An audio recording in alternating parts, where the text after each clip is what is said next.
Hi, welcome to the Wednesday Word.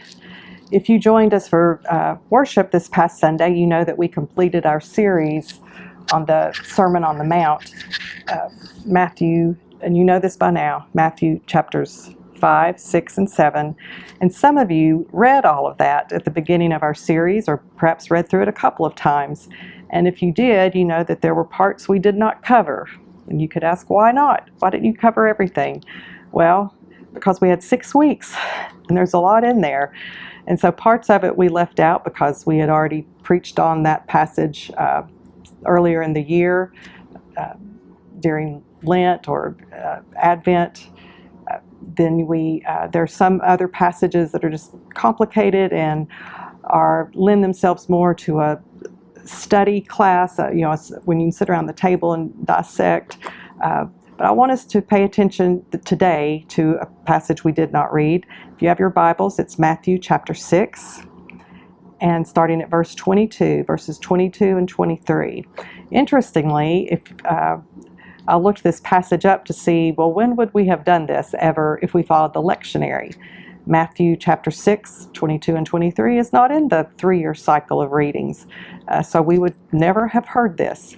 So let's read it right now, and I'm reading from the New Revised Standard Version.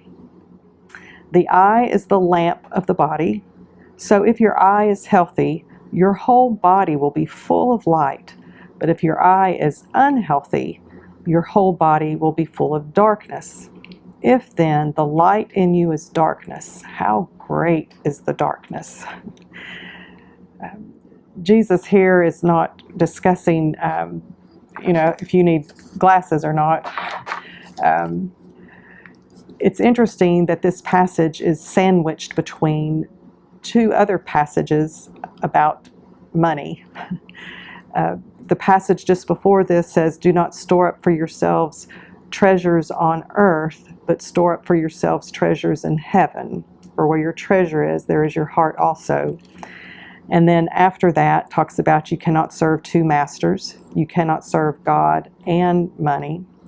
So here's this little one about the eye is the lamp of the body.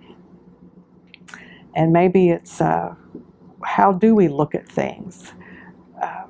When we look around, what do we see as, oh, that's a treasure, that's a treasure. How do we perceive things? Is what we look at and what we focus, what we spend time looking at, that informs our heart. What we see and how we see things, that is borne out in how we act.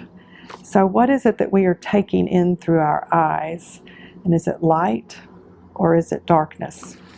There are passages in the book of Proverbs that talk about the eye and gives, I think, a little more credence to the understanding that this is talking about how we view our wealth, how we view, how to determine what a treasure is. In Proverbs, in chapter 22, verse 9, and in the King James Version says, "He who has a bountiful eye will be blessed, for he shares his bread with the poor." The New Revised Version says, "Those who are generous are blessed."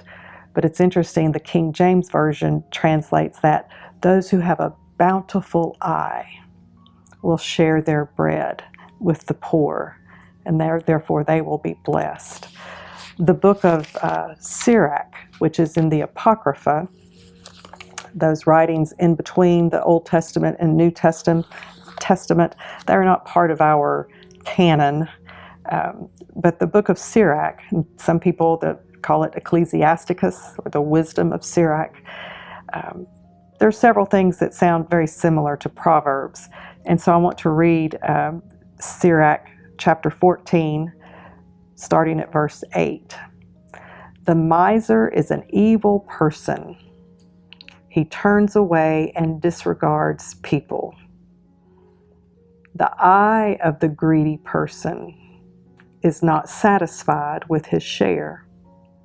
Greedy injustice withers the soul. I don't know, I'm picturing Ebenezer Scrooge. Let me read that to you again. So, chapter 14, verse 8. The miser is an evil person. He turns away and disregards people. So we already know that, but it tells why. The eye of the greedy person is not satisfied with his share. Greedy injustice withers the soul.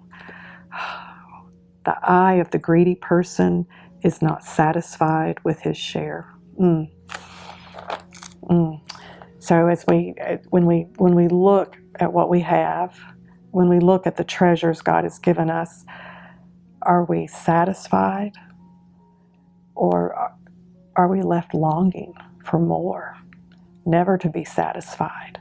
How do we perceive, how do we understand treasures that we have? How we see the world, what goes in through our eyes and our mind, informs our heart and how we act. I would encourage you this day, I know I'm going to try, that greedy injustice withers the soul. We've got so much on our souls right now. I don't need greedy injustice. I am going to strive to have a bountiful eye today, this week, hopefully forever.